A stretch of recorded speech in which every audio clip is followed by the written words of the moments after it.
Hello students, the topic of the essay is Republic Day. Republic Day in India is celebrated every year on the 26th of January.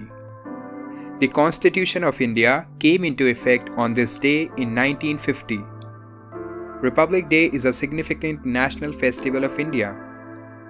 It is observed as a national holiday across the country. The President of India unfurls the national flag at Kartavya Path in New Delhi. A grand parade by the armed forces is organized in New Delhi on this occasion. Various cultural programs are held in schools and colleges to celebrate the day. On this day, we hoist the national flag and sing the national anthem with pride. We also pay tribute to the martyrs who sacrificed their lives for our country. Republic Day instills a sense of pride and unity among all Indians.